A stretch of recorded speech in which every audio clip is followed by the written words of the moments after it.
Hello, and welcome to this online Forum Lab, Deliberative Democracy for the Environment of the World Forum for Democracy. This event is part of our 12 months One Question campaign, where we are analyzing different aspects of the question posed by the 9th edition of the Forum, Can Democracy Save the Environment? The World Forum for Democracy is a Council of Europe initiative organized with the support and partnership of France, the region, the department, and the city of Strasbourg. It is a unique platform for political decision makers, civil society, academics, journalists, the private sector, and citizen activists to debate solutions to key challenges for democracy worldwide. The Council of Europe is a pan-European intergovernmental organization headquartered in Strasbourg, France, with 47 member states dedicated to democracy, human rights, and the rule of law. This event is taking place during the month dedicated to deliberative democracy for the climate. In recent years, grassroots initiatives have experimented with and called for the use of citizens' assemblies and other forms of deliberative democracy to take on environmental challenges.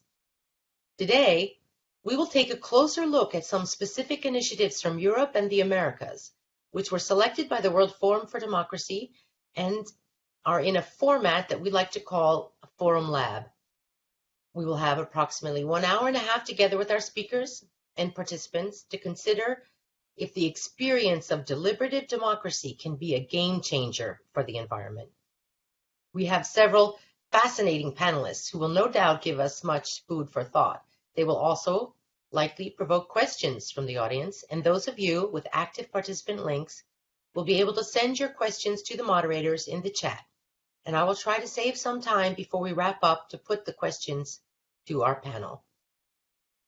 So please join me in giving a warm welcome to, first of all, the European Network of Political Foundations.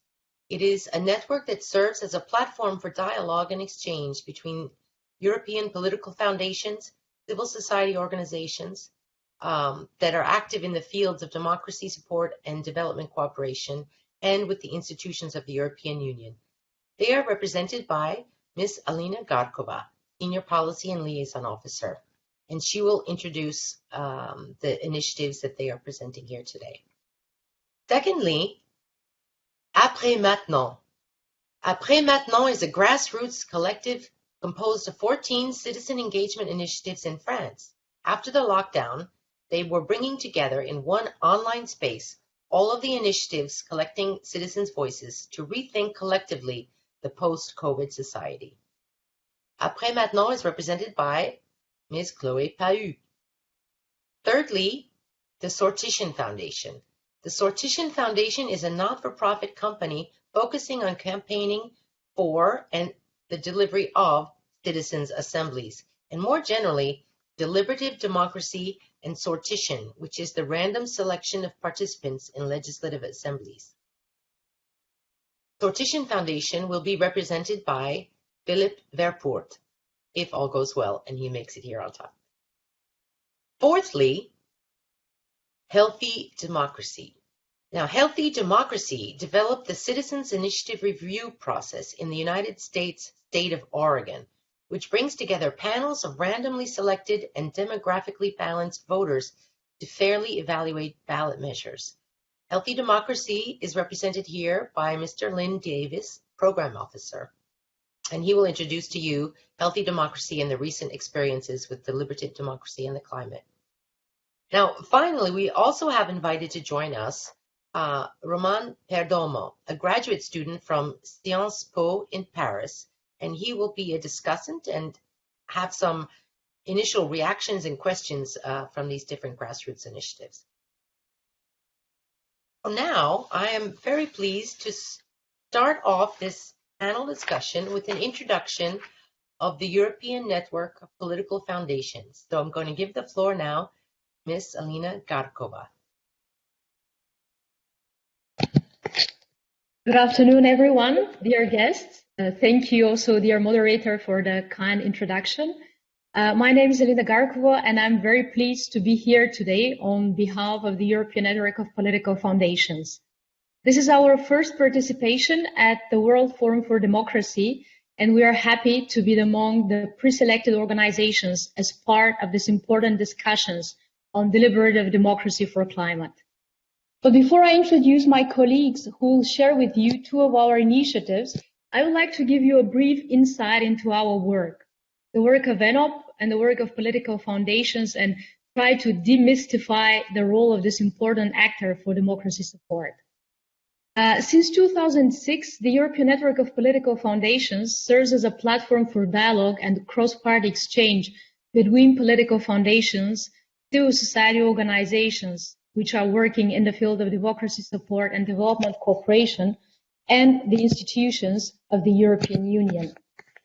Today, the network brings 54 political foundations coming from 23 EU member states that are close to 6 political party families together, and with members that are present in over 100 countries worldwide. So what is the role of political foundations? We consider that political foundations have a unique role to play in advancing democracy support and development cooperation. Why? Because they have two very specific features that distinguish them from other actors. On the one hand, they are ideologically close to political parties, but independent in their funding. Therefore, they have access to decision makers on political level. At the same time, political foundations also work in very close cooperation with civil society across the world and are therefore aware of the specific needs of these local actors, for which they raise awareness to their political counterparts. So combining these two roles allows political foundations, like no other actor, to serve as a bridge builder between, on the one hand, civil society, and on the other hand, decision makers who take the actual political decisions. And this is also why we have such a lasting impact. Therefore, the two initiatives that we will present to you today, we would like to showcase how we work to support democratic advancement, as we believe that only in societies where democracy prevails can human rights and citizens' genuine concerns, such as climate change, be fully addressed and protected. So without further ado, please let me present to you the two distinguished ENOP speakers who will present respectively two initiatives called Inspired by and Open Government, taking place respectively in Belarus and Chile. I will present you the names of the speakers, and then we will see a short video that will give you an idea of what the actions are linked to. So I would like to present Vilja Navitskaite, who works as a program officer at the Swedish International Liberal Center. Vilja has been involved in research and project implementation in the fields of cooperation, creative and critical thinking, community building, human rights, and democratic processes in Belarus. She will soon present the Inspired by initiative. And our colleague Andreas Klein, who works for the German foundation Konrad Adenauer Stiftung since the year 2000. He has been assigned in many different places. He's worked in Germany, North Macedonia, Latvia, and Chile. Since 2016, he's heading the foundation's office in Santiago de Chile and develops and supervises projects in the field of democracy support, sustainable development, and decentralization. He will present to you the Open Government Project. I thank you for your attention, and without further ado, I'd like to share with you the short video with our two initiatives, and wishing you a lovely discussion. Thank you.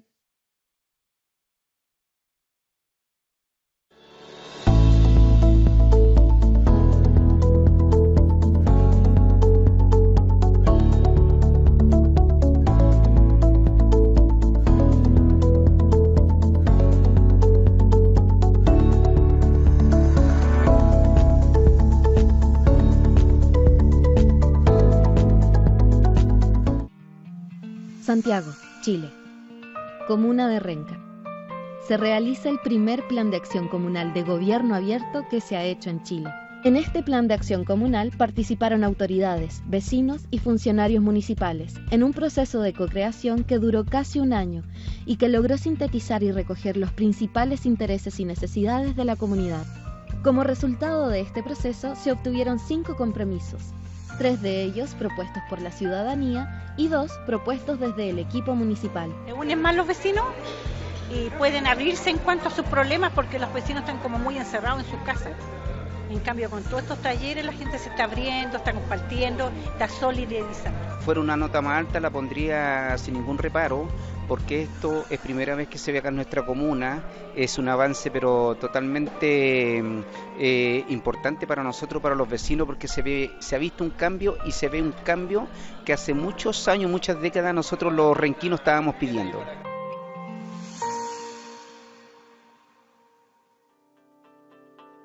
Несколько лет назад появилась такая идея сделать маленькие Inspired by и сделать их в регионах Беларуси. Мы сюда пришли с проектом экологической направленности. Мы хотим, чтобы в нашем городе закончилась эта традиция, когда на выпускных выпускают в небо гелевые шарики. Хотим предложить другую традицию. Мы хотим, чтобы еще одно место было в городе не только символичное, но и красивое. Если это будет аллея, парк, ко всему прочему, деревья с нынешней ситуацией в городе, с экологической ситуацией. Да? Лишнее дерево – это помощь естественной, природной очистки воздуха. Приходят люди с разных возрастов, разных поколений, все занимаются в различных областях каких-то своих и могут чем-то друг другу помочь.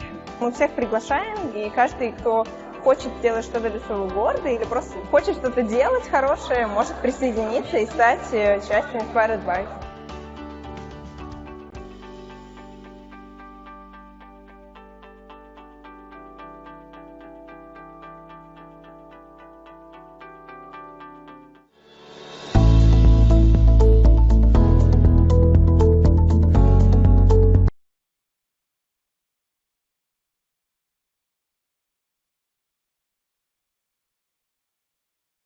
Hello everyone, my name is Vilja, and first of all I would like to say a big thank you for the organizers of this event, and also it's a great pleasure to be among the panelists on such an interesting and important topic. And don't remember if I told my name.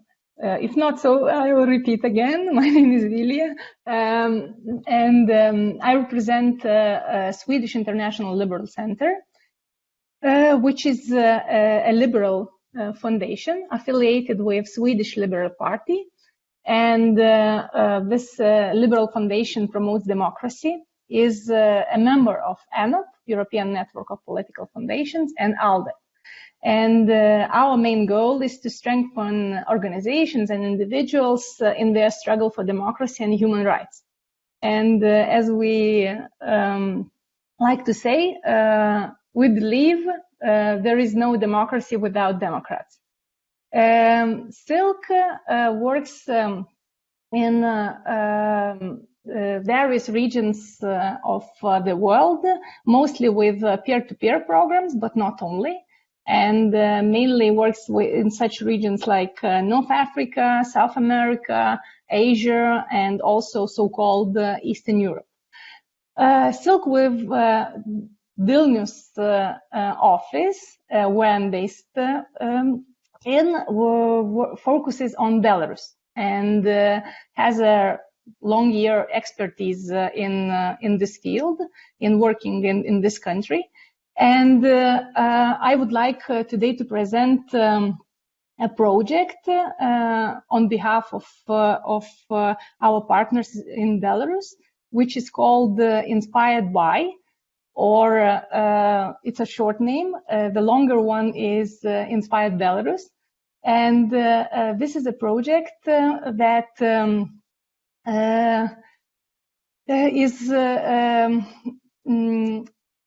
it aims to empower Belarusian democracy activists from different spheres to engage into sound dialogue, collaborative dialogue.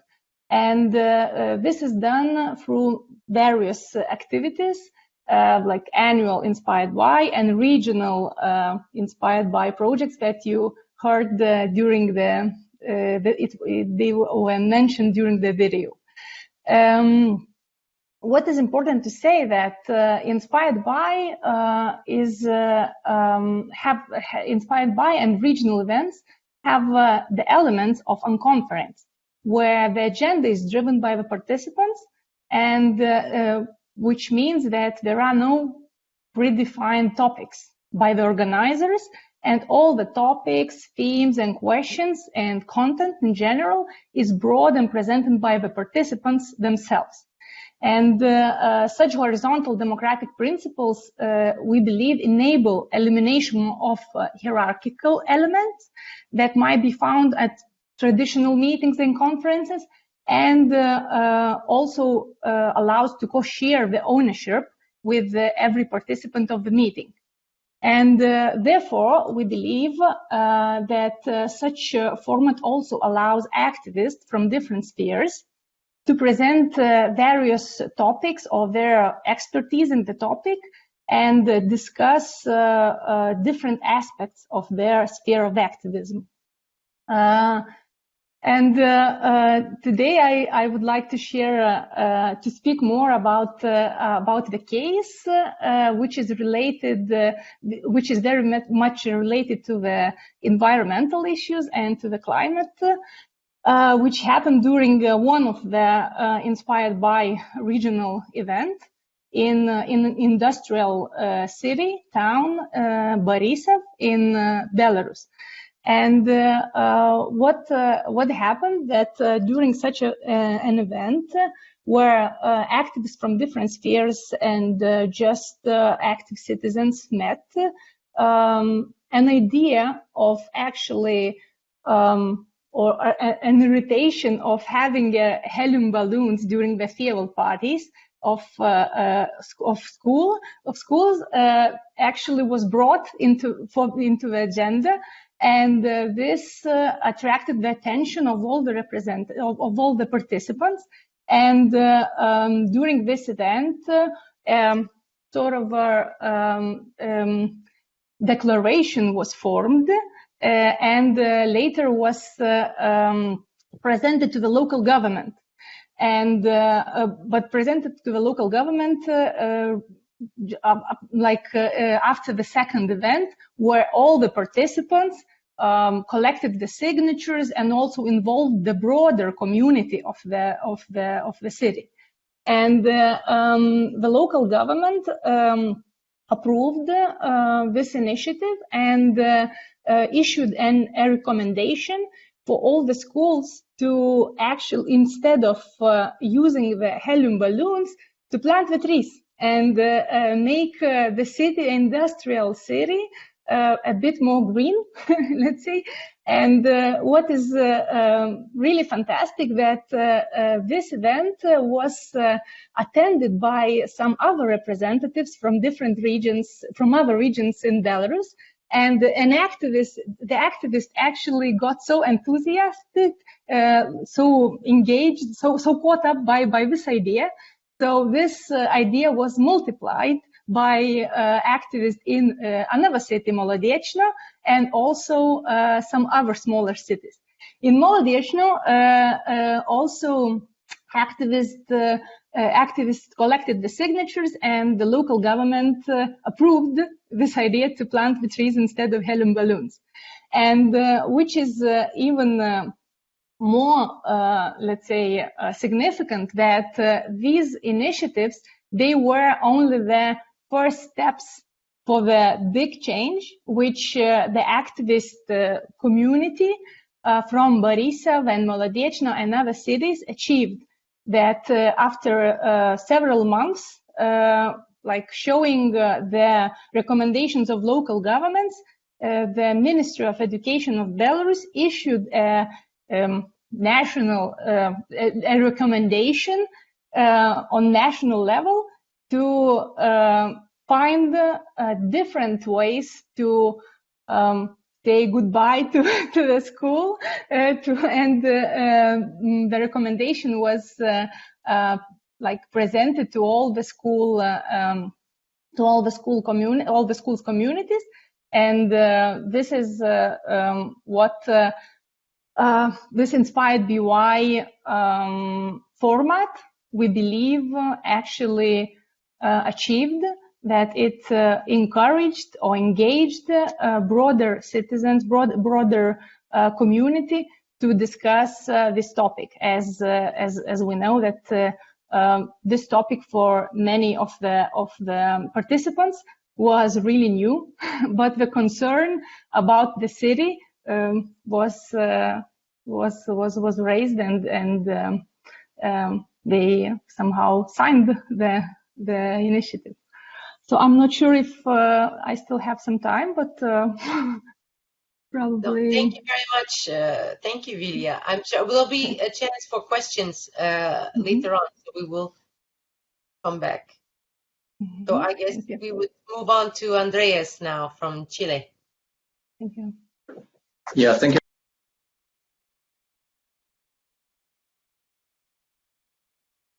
Sorry, Andreas, the microphone was muted. If you could start again.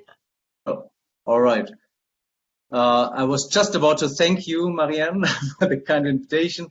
Alina, again, also thank you very much for inviting me in the frame of the ENOP network to present a project of the Konrad Adenauer Foundation. The Konrad Adenauer Foundation is part of the ENOP network from the very beginning. It's connected to the Christian Democratic Union, CDU party in Germany, and connected to Christian democratic movements throughout the world. And traditionally, we work with political parties, like-minded political parties in the world. But besides that, we are supporting local initiatives, cooperating with NGOs on various topics, among others, of course, on climate change and protection of the environment. Yeah, as you might know, Chile is one of the countries which is already and will be even more affected by the climate change in the future to come, with a coastline of 4,300 kilometers, a very thin country. Of course, they have the Andes, and so if the water level rises, there's still the Andes to go, so to say. But seriously, already today, in many parts of the countries, communities are suffering from climate change. Santiago de Chile, for example, is having the sixth summer in a row with the least rain. That has a huge impact on the environment of the people and the whole setup of the city of 8 million people, and of course of the country as well. The Konrad Adenauer Foundation has implemented with the local NGO called Tribu and the municipality of Renca the first local action plan, which is not only directed towards protecting of the environment, but it is directed to bigger engagement of the citizens in the political decision-making process. Renca is a municipality of 150,000 inhabitants, more or less, and is part of the metropolitan area of Santiago de Chile, 24 square kilometers, which is about 9 square miles, if I'm not mistaken, for our American colleague, and with a high percentage of social vulnerable citizens. We're talking about 6% more or less. So it's a rather poor, let's say, socially vulnerable, socially unstable community with many problems, of course also environmental problems. And they elected a young mayor like 4 years ago in 2016, Claudio Castro, who already in his campaign back then tried to reach out for the citizen with a different approach, more participation, asking more questions towards the citizens, his voters, on how to develop political agenda in the years to come. And this was a completely different approach to what has Chile seen before. Chile is a very centralized country with a top-down approach. And he now, at least he was elected as a Christian Democratic mayor back then, and he has chosen a different approach in order for the political decision-making process, like a button-up approach. And the Konrad Foundation and this NGO Tribo has supported him over the past years in order to develop a structured action plan for, let's say, channelizing also the citizens' demand. And as you have seen in the short video, the process took place during a period of almost 1 year, with various, first of all, analyzing of the situation, and then in the follow-up, various meetings in which the participants could participate and raise their voices, come up with ideas of what and how they would love to change their living environment, not only on the municipal level, but also at the very local level, in their barrios, in their local communities. And they came up with many proposals, of course. And at the end of this 1 year analyzing and debating process, there was a huge poll in the municipality in which the citizens could online vote of their favorite projects which were presented by the citizens. And at the end of the day, they've chosen 5 projects, and to which the local community, the municipality, and the mayor committed themselves, which should be implemented in the next month and next years to come. And of course, they are not only projects and proposals connected with environment protection or climate change. Also, security plays a big role, youth education plays a big role, but also environmental protection. For example, as a very concrete measurement, it is the planting of trees on the surrounding hills with native plants, with native trees, which were cut down over the last decades, so to say, and which are part of the problem today. So this reforestation project is ongoing at the very first steps, of course, but with hopefully good outcome for the environment in the future to come, for the climate as well, and of course, as also like from a social aspect, also as a recreational area, hopefully with parks and trees and plants for the citizens of the municipality of Renka. That very briefly, and I'm glad to answer any questions. Thank you very much. Thank you, Andreas. Thank you. Now I'm going to introduce to you Chloe Pahud, and she is the CEO and co-founder of Civocracy, as well as vice president of the collective Après Maintenant. Chloe, you have the floor. Hi, everybody. Also very, very pleased to be here and be able to present what I think was the highlight of 2020 in this very, very challenging year. So that's really great to be able to present our work. Maybe a few words first about me and Civocracy, and after I'll introduce you to the collective Après Maintenant. So I'm in the business of civic tech and citizen participation since 5 years.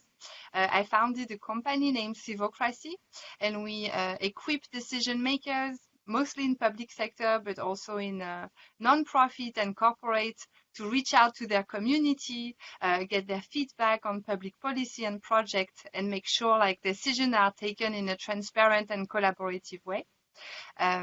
I love my job. This is challenging, but when the lockdown came down last year, we wanted at Civocracy to take a step further. We thought that we had a very interesting role to play to collect the voice of citizens without necessarily waiting for the government to do it. So we decided to launch a big bottom-up consultation, completely independent, where we would ask all the users on Civocracy, the French users, what do you want for the world after COVID? We could feel like there was a lot of like self-questioning with this crisis, and we thought it was important to kind of paint together what we want, what we don't want anymore. So we launched on Civocracy a consultation, and after a few days, one of my friends who co-founded with me the initiative Après Maintenant, which means later, right now, something like this in English. He told me, hey, what you're doing at Civocracy, actually a few other initiatives are doing the same. So other civic tech initiatives, some like elected people on Facebook, some people were using Typeform questionnaire, like we were a few citizen initiative or professional of like consultation like us doing it. And we thought instead of everybody doing their own little soup in their corner, that it would be so interesting to kind of gather all this initiative, asking of course the same question, what do we want for the world of tomorrow, but using our own technology and maybe methodology, put every contribution in open source, so anybody could like audit this material, but at least it would really amplify the movement. So after a few weeks, we gathered 14, and then actually now we have 17 of them since the end of like last year. 17 initiatives, very different, but like all kind of like targeting to the same goal. We want something different for after COVID. And the hypothesis was actually everybody of the citizen, we kind of like all kind of want the same thing. And a lot is like related to ecological transition, like revalorizate hospital and education, consume in a different way. So we knew that actually a lot of those contributions will kind of be the same in the different initiative, and we were right. There was about 3 million citizens coming. We gathered 300,000 contributions and millions of votes, and there was a crazy big consensus. So really, it was really clear on like so it was in French, and what French people were ready to go, and what effort they were ready to kind of nourish to change our society. We wanted to confirm this with a proper polling. So we asked Opinionway. It's one of the biggest polling company in France, to kind of like take the 15 more voted contribution and ask in a professional polling way if people were like for or against, and it was exactly the same result. It was so fantastic. Like really, we had a statistic like 90% of the French people are ready to consume locally. 80% of French people think that they should have a more green mobility, etc. It was really interesting. And of course, this was kind of like the mandate of Après Maintenant and our collective, to gather in a transparent way those contributions and then kind of like make it available. But behind the scene, we wanted politics and government to really take those contributions and like see very clearly for the recovery plan and what we want to build in the next 10 years, that French people were ready. And so we kind of did some smart pushing lobby to government institutions, city, to show the results. And in July, the President Macron asked for an official analysis of the results that we presented in front of like elected people to show. So I can't tell you that they use it for the recovery plan, but this was such an interesting achievement to see that from a pure bottom-up consultation that was not using only like petition platform or more like traditional way, but like really a deliberative form, we could influence the plan and the decision, or at least hopefully the decision of what what's going to be implemented in France for the recovery plan. You can have a look, I hope, have a look at the website. Everything is in open source. So like our big dream, obviously, is like every decision maker incorporate in government, ministry level, but also very local, can use those contributions and like really implement something meaningful that is aligned to what French people are ready to do and to let go for the year to come and like to overcome this difficult crisis. And I'd love to answer a question later if people, of course, want to challenge this or the methods we use and etc. Thank you, Chloe. And I think also we'll come back and talk about, the comparing the online experiences with what was before real life and what is nowadays considered real life. So I am happy that I believe we have Philippe Verpoort with us from the Sortition Foundation. Okay, unfortunately, it just says guest, so I'm going to ask my colleagues to put your name underneath on the screen. So yes, I'm delighted that you made it to join us, and you're going to present the Sortition Foundation and afterwards one of the projects from the climate participation. Thank you. So Philippe, you have the floor. Excellent. Well, thank you so much for having me today. I apologize that I'm not able to join a little bit more properly. So just that's also partly why I'm wearing a face mask right now. I'm in fact in Berlin, waiting in a hotel. We just had just to say that the background is I was at a parliamentary committee meeting earlier today to actually talk about one of the projects we have been working on and that my colleague Janos is going to present on a little bit more further with a bit more details in a moment. Just to say this, just briefly, as Sortition Foundation, we work on deliberative methods quite a lot. We are a UK-based organization, but we operate around the world, including Australia and Hungary and many other countries where we have smaller projects going on. But the main projects we pursue are based in the UK, where we have facilitated Climate Assembly UK and the currently ongoing Scottish Climate Assembly. So I'll keep this really brief because I'm not really in the right position to give you a full-length talk and presentation, but just to emphasize that we as Sortition Foundation really believe that ordinary citizens, ordinary people from all walks of life should be given the opportunity to participate in policy making around these really difficult, challenging and complex policy issues, such as all the environmental challenges we're facing at the moment. So some of the prime examples that we have been able to facilitate in the UK are Climate Assembly UK, but also the Scottish Citizens Assembly on Climate Change, which, by the way, just met last weekend again. Just briefly, I imagine that you will have had quite long conversations. I'm sorry I wasn't able to join any earlier, but I'm sure you've had long conversations about citizens' assemblies before.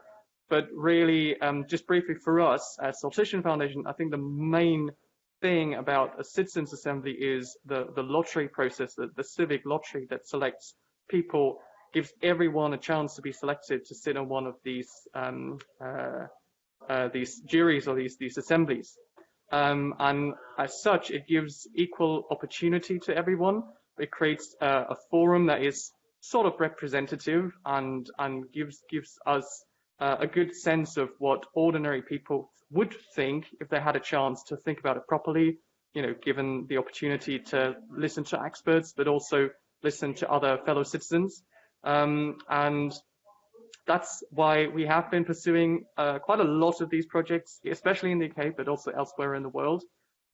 And actually, one very successful project, which is why I'm in Berlin today, actually is the initiative to also have a citizens' assembly on climate change in Germany.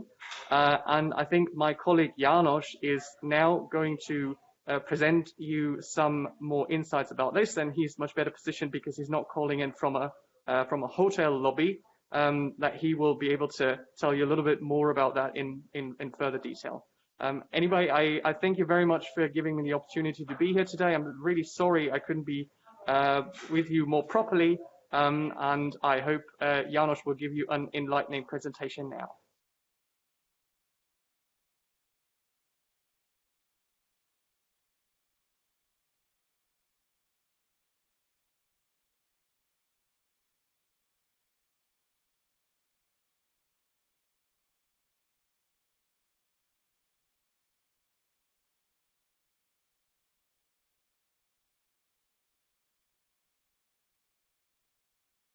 Janos, if you could unmute your microphone so that we can hear you.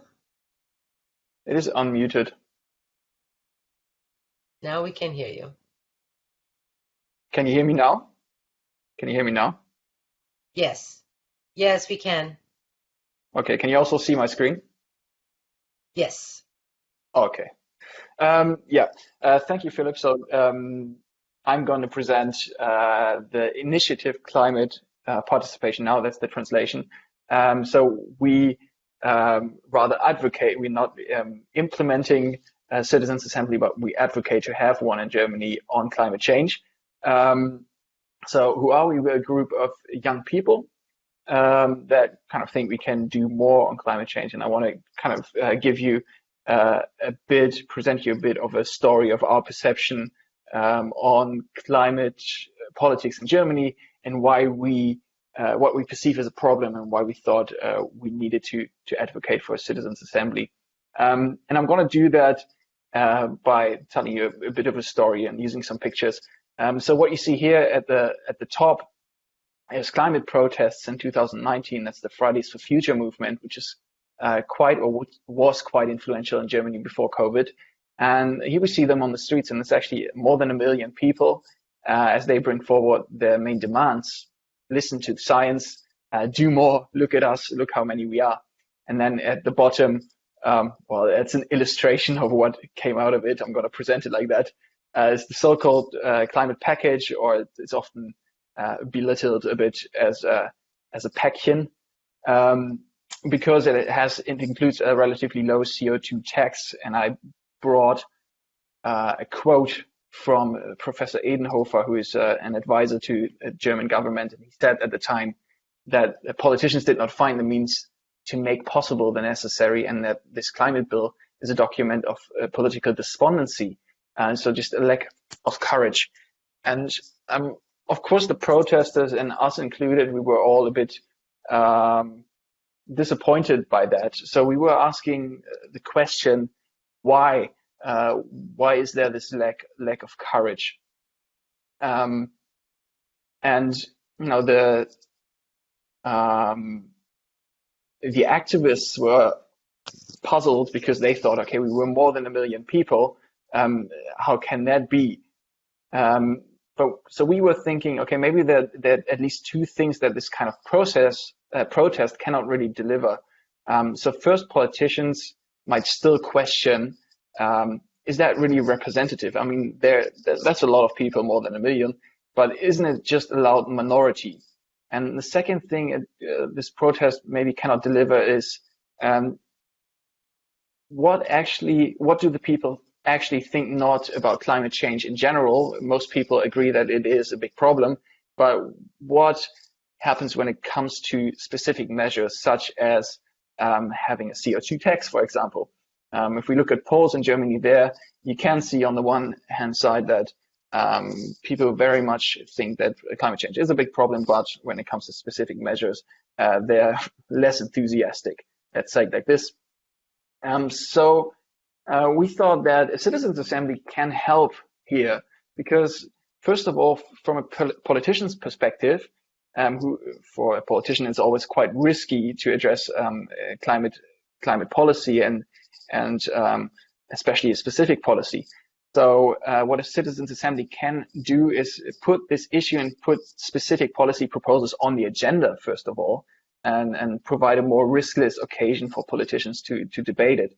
And then, of course, the recommendations that come out of such a process, they provide more information about what not just a loud minority, but really a more representative sample of the population thinks about very specific measures. So how far are they really willing to go on climate policy? And I want to keep it a bit briefly, so I'm going to jump over this a bit and going to tell you what we do as an initiative. So as an initiative, we really have two goals, basically, two overarching goals. The first one is to really build a wide alliance in German society to support citizens' assembly in Germany on climate change. And the second one is to have that citizens' assembly but connected to formal decision-making spaces that are recognized by elected representatives.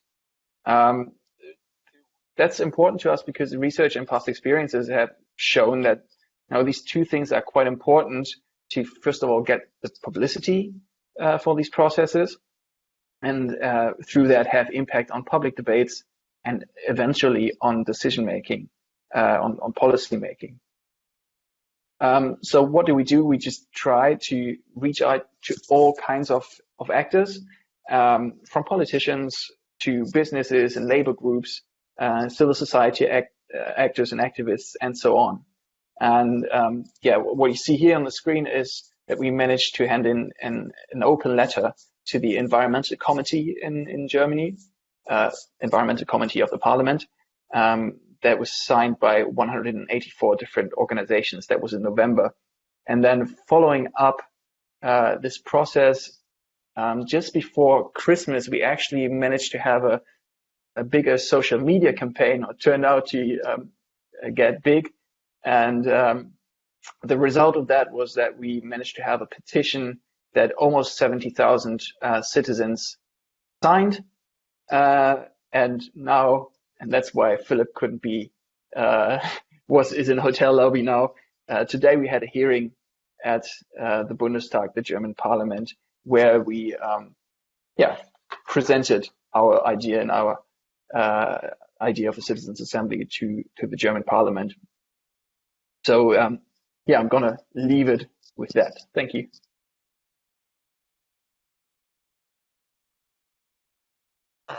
I would just intervene now, just to quickly say, and if Philip is this proposal was presented. What did they say something yet? So today's meeting was a hearing, a public hearing. That means that mainly questions were asked, and there was a public discussion. There was no conclusion drawn yet from the committee.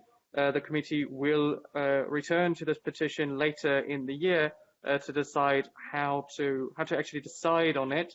So we're still waiting, but of course, actually a lot of the politicians did, in principle, like the idea. There was a strong opinion that recommendations coming out from a citizens' assembly, from a deliberative mini-public, may not be legally binding in any way, because that would be unconstitutional. So that was something that was made very, very clear from several of the politicians, several of the elected representatives, which is, of course, absolutely clear. But after we managed to resolve that conflict, I think there was quite a positive echo from the politicians in the committee meeting earlier today. Yeah, which has been great. Okay, thank you. Well, and actually, this is one of the questions that I will have once we've heard from everyone, because, excuse me, I think that's one of the big questions about whether citizens' assemblies, deliberative bodies, are there to just help the politicians, or there to help us to have democracy in a new way. And so that sounds to me like a very good introduction to Lynn Davis from Healthy Democracy in Oregon. Lynn, I'll give you the floor right away. Thanks so much, Marianne, and thanks to everybody for being here, and to the World Forum and the Council of Europe. It's such a pleasure to be here. So what I think I've been asked here to talk about is the sort of relationship between deliberative democracy and direct democracy in this regard. So we are best known for something called the Citizens Initiative Review, which is a reform to our citizen initiative system. Here, about half of US states have an initiative system based on the Swiss system, if you're more familiar with that. And this was a reform that started about 12 years ago to insert a little bit more deliberation into that process. Because although there are some benefits to deliberative democracy, some major benefits, for example, being able to sort of send a political issue out to the voters at large, and to provide another avenue for policymaking aside from a representative legislature. There are, of course, some downsides as well, or some deficiencies of that, like all democratic forms, deliberative democracy included. For example, in what we've seen here, and I think this is probably common to many direct democracy systems, is that they tend not to be terribly deliberative. They tend to be fairly superficial in terms of the discussion that's happening, because it's happening in sort of a traditional election setting. It's only a binary choice by definition, a yes or no, and that's all the choice that you get on the ballot. And the control over the framing of the issues on the ballot is still very much in the hands of traditional political actors, be those people associated with traditional political parties or individual politicians, or most commonly interest groups or political groups of some kind. And we think there's a great potential for an intersection between deliberative and direct democracy to help sort of alleviate some of those concerns, but also because deliberative democracy lacks in the one thing that direct democracy does well, which is opening up decision-making to absolutely everyone. So there seems to be a natural kind of relationship, as I think Chloe was it from Prémanon just earlier talked about, sort of the fact that they did polling after the fact to see, you know, what the deliberative panel, you know, how that matched up with sort of the general public. This is kind of a similar principle, I think.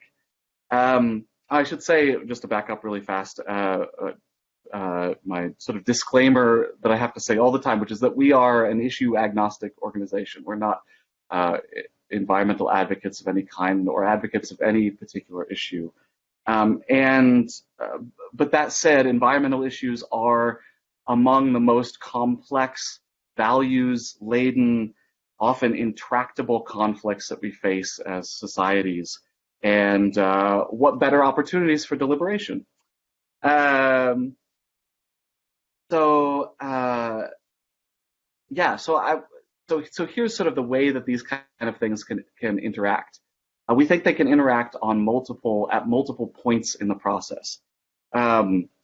To set the agendas for policies that might then become initiatives, to do fact-finding around the issue or a particular initiative that's been surfaced, to identify policy alternatives and make recommendations. That's kind of the traditional citizen assembly approach, start with a very open-ended and then come with recommendations. And then to evaluate implementation. And at all stages there, it's really important, I think, to have deliberation as part of our political processes. The CIR is one intervention at the fact-finding level. So it's not involved in creating the initiatives. That is clearly the most powerful piece of the puzzle, and the piece where we would really like to have it. And we know that some of these citizen assembly processes in Europe in particular are resulting in the potential, at least maybe in the future, for referendums that come directly out of the citizens assembly. And that's a really, really exciting development and something we hope to do here in the US at some point. But what the CIR does is sort of the next stage, arguably after that, which is an initiative has already been presented, it's already on the ballot, or a referendum has come from a legislature and is already on the ballot.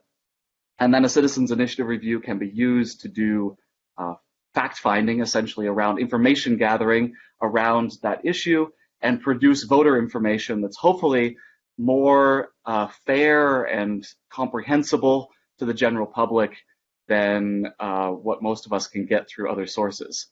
And so just a little bit of background, the way it works is it's on a traditional citizen jury model, so over the course of 4 or so days, the panel, randomly selected representative of the state or the city where it's happening, is interviewing both of the campaigns, the pro and con campaign related to the issue, getting background knowledge about some of the basic terms and subjects related to the issue, and then hearing from a number of other independent experts who may have expertise related to the issue in some way. And then writing voter information. So it's very much, it's not producing political recommendations like most citizen assemblies, but its purpose is to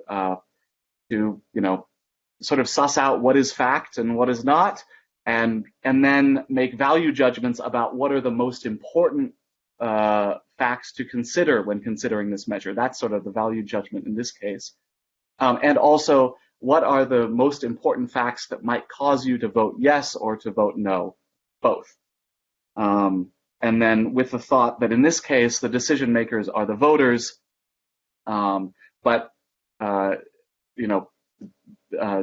this process can also be used where the decision makers are public officials, conceivably, although a situation in that case is not usually a binary choice kind of situation, and it's usually a traditional citizen assembly is more appropriate. So let's see, what else do I want to mention here? Oh, I want to mention just really quickly that just as a reminder to all of us that although sort of the most exciting things often happen at the national level, or in our case, we started at the state level in the US, we've now moved down more locally. And none of us should be scared to work more at the local level, because that's where democracy is built from in a society that's hyper-polarized and where there's disenchantment in the political system across the spectrum, as there is in the US. We think it's all the more important to work from a very local level, and perhaps particularly on issues that are not as big as, let's say, climate at large, but are more specific issues that have not been kind of co-opted into this hyper-partisan, polarized political space. For example, housing issues, or land use issues, or transportation issues, or things at a more local and sort of practical level that don't immediately trigger a sort of partisan or polarized response. I also just want to mention that that we should all be careful that, or just recognize that deliberative democracy, like every other form of democratic engagement, is as much at risk to being co-opted by existing political groups. So our process was created to sort of counteract the money and the privileged influence of certain groups in the political process, but likewise, deliberative democracy can be used by groups already wielding political power or with agendas to sort of push their agenda. And we think that's a really inappropriate use for these kind of things, and a reason why we need to foster organizations that don't have other political agendas, who can be kind of mediators of these kind of processes, and also why we need to institutionalize them into our governmental structures, and do that in a multi-partisan kind of way, because we've seen examples both here in the US and elsewhere where processes were attempted to be institutionalized, but were so tied to one particular political party or movement that they didn't last beyond the next election. And then all that work was for nothing. Or not for nothing, I shouldn't say that at all. It was not at all for nothing, but it wasn't as great as it could have been, or as long lasting and durable. And I think maybe with that, well, let me add on a positive note that just this kind of stuff is really exciting, and that particularly this intersection between the deliberative power of an assembly and the decision-making power of a citizen initiative is something that I hope we see a lot more often in the coming years. So thanks very much. Thank you, Lynn. And it strikes me with what you just said, and from what several of the interventions were mentioning before, that whether we're talking about a specifically targeting action for climate change, in a way, this kind of work has the byproduct, two byproducts which are good anyway, which is to say, giving citizens a sense of ownership or a sense of public civic responsibility, which is going to say good, but necessary for democracy to really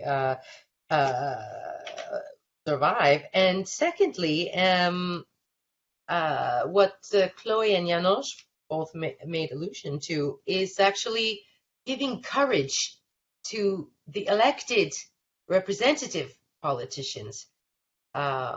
I recall in the Irish Citizens' Assembly, there were two referenda that followed citizens' assemblies, and it was really striking that even though those topics were terrifying for your average politician because they were so divisive and so intense, the outcome of the referendum was nearly exactly the same as the randomly selected representative body of the Citizens' Assembly, nearly exactly. So from that point of view,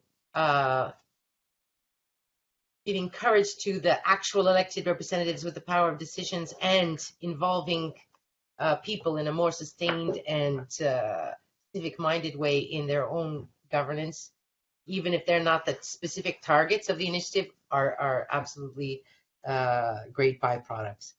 Now, having heard from all these really different, at national level, at local and municipal level, from as far away as Belarus and Chile and Oregon and Paris, I would now like to bring in our political science graduate students, Roman Perdomo, and to ask you, put you on the spot maybe, but ask you if you have some initial questions or feedback or for some of the presenters that we already heard. Yes, Go ahead, Roman. yes. Hello, everybody. Thank you very much for inviting me. I'm Roman Perdomo. I'm a graduate student in political science in Sciences Po, and I've been working at the Center for International Research in Sciences Po as well. And yes, thank you very much for all these interventions and these initiatives, which are really interesting. And before asking some questions, which are quite general and oriented to, I think, all the panelists and can guide the debate, I would like just to restate like 3 ideas that I think have been kind of very interesting, what you have just stated, linking the deliberative democracy to climate issues. And the first idea is that in deliberative democracy, the power is shared among both local assemblies and general decision-making. And I think this general decision-making is very important in tackling climate issues, be this executive, legislative, judiciary, or in the administration, because environmental challenges are mainly global, and we need to deal with their multiscalarity and through international coordination. But also this general decision-making in deliberative democracy is very important because it helps enforcing constitutional frameworks and also universal citizenship. The second idea on what you have stated, which I think is very interesting, is the idea of connecting the infrastructures of the public authorities to local problematics. And this is very interesting because in all the examples that you have mentioned, environmental challenges have local impact, but also local solutions. That's why deliberative democracy helps connect general decision-making and public infrastructures to local environmental problems. And the last idea, which I think is kind of interesting, in what you have mentioned, is the idea of the common good. Because fighting against climate change can be considered as a fight for the common good. And one of the main values of deliberative democracy is actually the common good. Through participation, deliberation, the idea of an informed debate built through the exchange of shared reasons that are acceptable for everybody, which don't leave anyone worse off, but also through the, reasonable coordination among the assemblies, the social horizon becomes naturally the common good, which is central to deal with climate issues. And these are kind of the principles that I thought were kind of interesting, what you have stated. And I wanted to ask you, how does it work in practice in more concrete ways? Given three questions that I have. The first question, which would go to either Healthy Democracy, Sortition Foundation, Après Maintenant, or even the INOP, is regarding the common goods. And I was wondering whether it was something evident to put the common goods or environmental challenges at the center of the debate in an assembly. And if with the assembly format, there wasn't a risk for the expression of individual interests or even bargaining politics. My second question was about is a classic criticism made to deliberative democratic theory, and it is the idea that deliberation is not necessarily a natural way of discussing. And I was wondering whether you've been confronted in your activity with forms of inequality or asymmetry that may have biased the deliberative process in which your assemblies were engaged. And more concretely, how have you been dealing with the imperative of inclusiveness in these assemblies, and what do you think still needs to be done? And my last question goes as well to all the initiatives, and is a little bit. It questions one of the founding principles of deliberative democracy, which is the idea that in deliberative democracy, decision makers have control over the deliberative branch and assemblies. And nonetheless, some political scientists and theorists, such as the Republicanists, for instance, go even further and imagine a way to tackle climate change by giving power to the network of assemblies over the decision maker. And so my last question was, do you think that giving more power to the citizen over the professional politician may be a good way to tackle climate issues? Yes, this was kind of the guidelines that I wanted to give, and I let the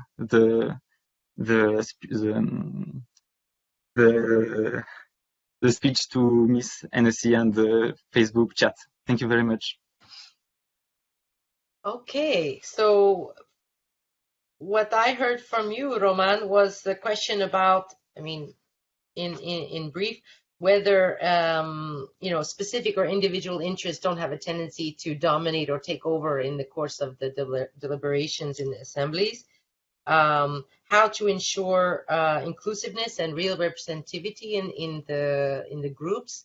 And I thought Lynn also mentioned between direct democracy, where everyone has their say, and a deliberative model which is moderated or somehow interfered with in a way.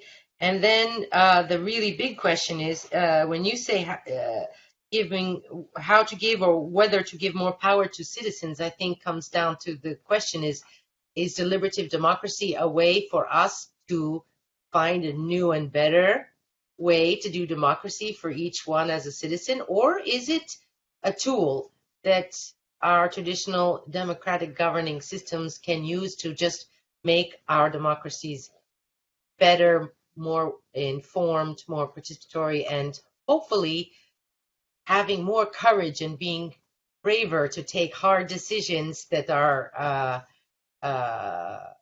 scary to elected politicians. So I'm going to throw the floor over to Janos first, because he was talking very much about how to be clear that it's not just a loud minority or a specific interest, but I think some of the others will also have things to say, and you can just wave your hand since I can see you if you want to. But Janos, go ahead first.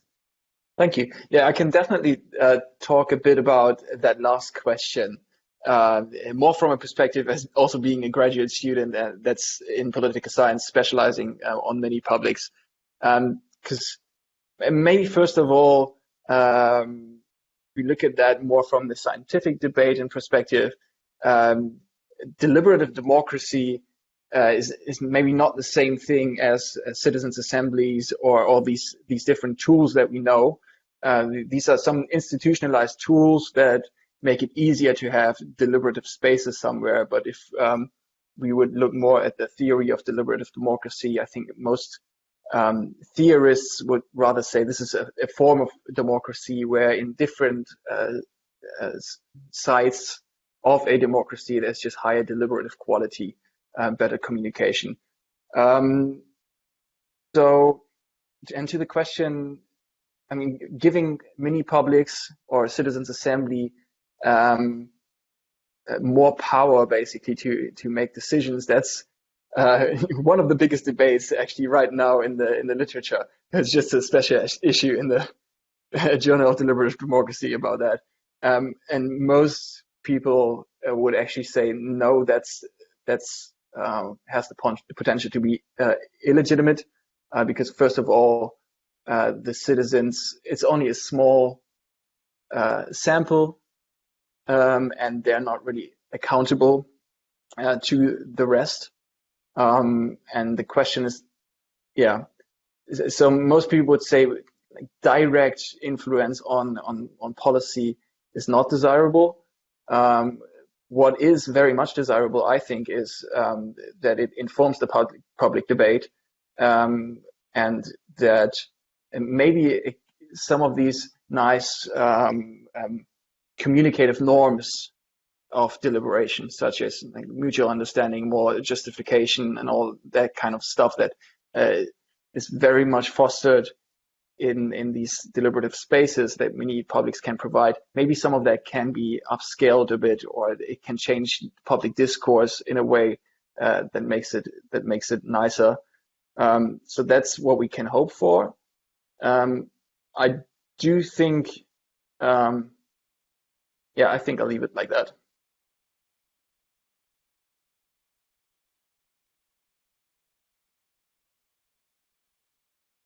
Was muted. Sorry.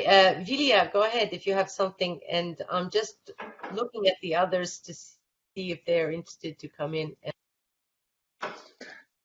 Just a short comment. As you might have noticed, I was speaking about an example in Belarus, which is not a democratic country, and basically it just falls out from all the examples that were presented, mostly. But what I wanted to really stress that these small assemblies, how we can call it, or like our inspired by region events, they are the only tool, the only possibility for the local communities to actually voice their problems, to actually engage into public debate, because their voice is muted on national level. In like there's no democracy, they cannot vote. Like there are elections, but it's more selection. So so this is a tool which is very powerful in non-democratic society, just also to foster or to strengthen the engagement of the public to actually discuss on their local issues. So it's just in Belarus or in authoritarian regimes is different, I think, and this deliberative democracy as a tool could be really could really be a good example of how the public could be engaged into some public discussion. And empowered, of course. Maybe, yeah. Okay, Andreas and then Lynn, I saw you both have something that you can. Yeah, thank you very much. Well, actually, I like to underline the intervention or what Lynn has just said about the local participation. I'm a great fan of like local interaction, so to say, because that indeed, Lynn, that's where democracy starts, and the people, the citizens, feel much more connected, of course, to the problem and to solving a certain problem, which they are very much affected. Of course, everybody's affected by climate change, but when they see the issue and the problem on the local basis, and as I said, Chile has big problems with water, for example, water issues in Santiago and elsewhere. So that is something they are deeply affected, and they want to find solutions together with the politicians. To answer the question, more power to citizens over politicians, I don't necessarily would underline that, but I think a healthy interaction, an exchange between professional politicians and, of course, the affected citizens, that would help certainly to understand how also political processes are evolved. And actually, just to highlight or to draw your attention to a very interesting Chilean approach, which is just about to start, is the constitutional debate. This is just like an excursus, so to say. But when you are interested in deliberative democracy as such, Chile is undergoing a constitutional process from April on. The Chilean people have decided to work on a new constitution because the existing constitution dates back from the Pinochet dictatorship, from the military regime from 1980. And here we also, the Konrad Foundation is supporting a process or approach of deliberative democracy in order to generate idea for the new constitution. And of course, climate change, environmental protection will play a role also in the context of the new constitution.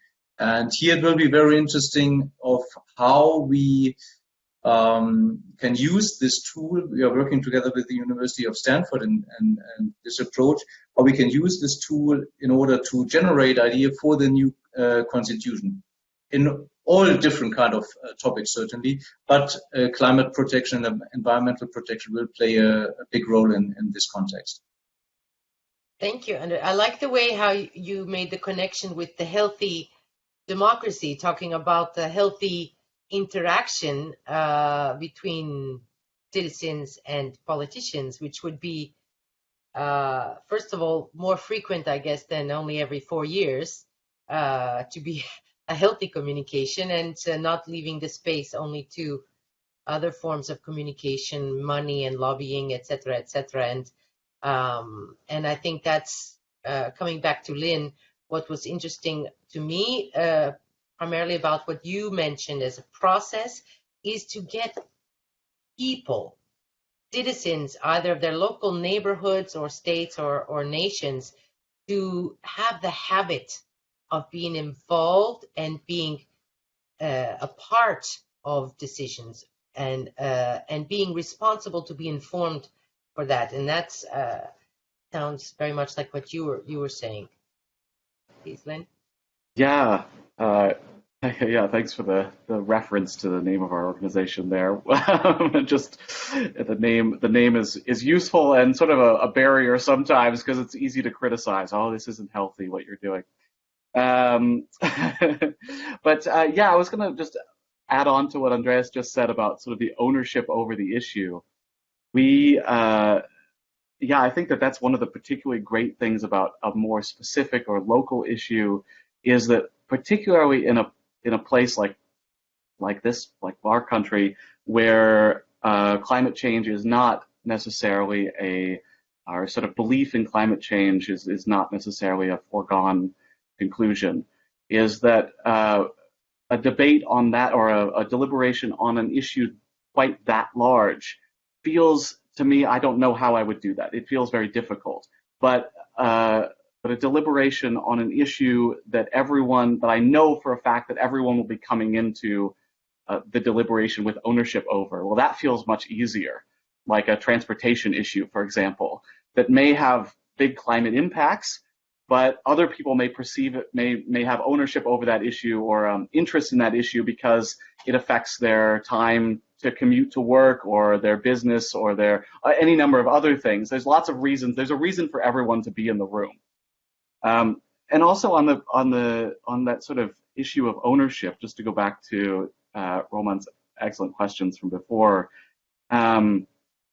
Sort of one of the things that we've been trying recently to on that first question about sort of the common good versus sort of individual advocacy and differential influence from individual panelists is to make the panel have more ownership over its own process and be more of its own staff, to take ourselves out of the process actually a little bit more, which ironically, I mean, it sounds like that could make the differences worse, but hopefully that actually makes it better because it gives individual panelists more of a reason to work together in more parts of the process and to work in groups together and form bonds and form ownership over the process in new ways. The other thing I was going to mention about that, the sort of second question about sort of the asymmetry that's natural in groups like this, because certain people come in with certain different kinds of privilege or experience or are just simply extroverts and not introverts. I mean, there's lots of sort of little procedural things that, of course, we all do to try to make that, to try to even that out. Randomizing the groups on a regular basis and professional facilitation and making it easy for everyone to access, and especially with digital forms, making it, one-on-one tech support and all that kind of stuff. But I think there's also a big role to build sort of ownership, as I mentioned, over the whole range of the democratic process, from the agenda setting all the way through the implementation. And to have it be a longer term and more institutionalized kind of process. Because one of the things we see over and over again is that more so than our intervention into the process, simply the fact that people are involved, become experts in their own rights over a little bit more time, and are able to follow things through, that's what starts to even out the participation more than anything else. So the more that we can make, for example, going back to the sort of interaction with politicians, feedback loops between politicians and deliberative assemblies, not simply recommendations being given and that's it, or even recommendations given and then a follow-up 6 months later, but some more sort of back and forth feedback between the politicians and the staff and the deliberative assembly hopefully help with that. Thank you, Lynn. Very, very interesting. I would now take this idea and throw it over to Chloe because, in a way, about the feedback loop, I'm wondering whether there's she finds that there's a really big advantage to this kind of online platforms, forums, and not only for lockdown situations, but in the future as well, and whether in her experience with the Après Maintenant and the different platforms, I mean, were the discussions really being moderated? So as Lynn just said, was there a kind of active support or organization of those discussions? And if not, how do you handle those inequalities or disbalancing? And then secondly, because you said that the polling that you carried out basically confirmed the willingness of people to take action and to bear some sacrifices in order to slow and stop climate change and ensure a better future. Do you feel that reality has really given the courage that János was talking about to the politicians in France, and now that we follow the assembly and the implementation time starts, do you think it will have an impact? Okay, so I'm going to try to respond to all of those questions. Actually, I will take the first three questions because I think it'll give you the right input. So climate change as a topic, when you launch a deliberative process or like a citizen engagement process, is always an amazing topic. So for us at Civocracy, when we work with government, but also work with like other kind of organization, we always like put this topic on first, because first of all, you have very engaged civil society around it. More and more citizens are passionate about it. And also I think this is one of the major issues we're going to be facing. And a lot of people are really like willing to give. So this is a great topic. And I think this is a must topic. It's not even a question. Second, about inclusion and representativity, I think it's such a fair point. And it really depends on the methodology you are using. Is it like a deliberative module you're using and process? In this case, yes, I think representativity should be like clearly set in place. But like, for example, in Après Maintenant, the outcome we wanted, it was more about mass, like the mass of citizens. We wanted to do the most as possible. But we stated very clearly what are the limits of that. You have like on hard metric like inclusion, we cannot ensure that every tranche of the population has been taken into account. We have some demographic,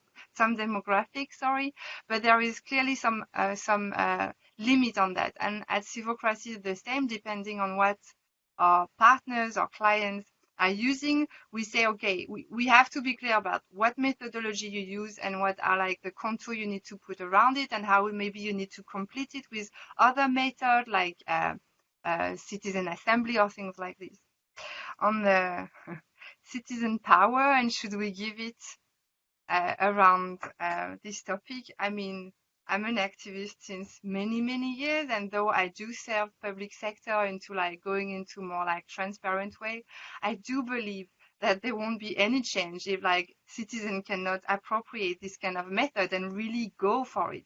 And also, I think we've seen very quickly that if we are waiting for government, and I know a lot of them are moving forward and a lot of them are making great effort, but if we are waiting for them to make clear action, we're still here in 2050 and very little will happen. So I think it needs to be both action to be done at the same time, educating governments and decision makers, incorporate and educated, you know what I mean, equipping them to go into this kind of method, and educating, but more in the sense of equipping also citizens to be better informed, to give their voice, to have like opportunity to engage and like go further. One without the other, that's not going to work. So you can build the most beautiful technology, and I think a lot of like civic tech companies are doing a good job to design like great technology to do this. It's not enough. We need like it's a whole panel of like experts, technology, deliberative experts, activists, citizens, politics, corporate to work together, like to really push this to happen. Otherwise, again, I think we're doomed, and I believe we're not if we take action. Thank you. Thank you very much.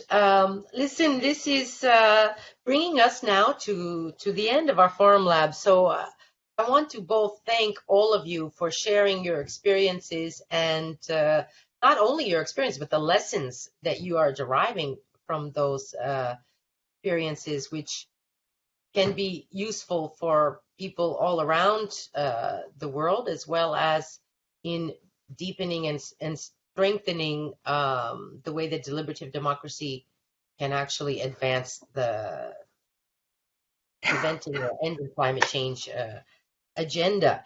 I would like to say to all of the people who watch this, whether now live or later on, that all of the organizations that have been talked about and represented here, you can find links to them on our social media page and on the information about this event. Please follow them and see what they are doing and contribute where you can. And finally, I would like to say to everyone that our next rendezvous within the World Forum for Democracy is going to be in February, which is a month that we have dedicated to the topic disasters, displacement, and climate change. So during the month of February, we're going to be talking about the impact of climate change on our natural environment and our human condition. And so would invite everyone to check back into the World Forum for Democracy website, www.wfdemocracy.org, and for all the ways in which you can participate and get involved in the World Forum for Democracy. And thank you all once again for taking part in this event. It was fascinating to listen to you, and I really appreciate your time. Thank you.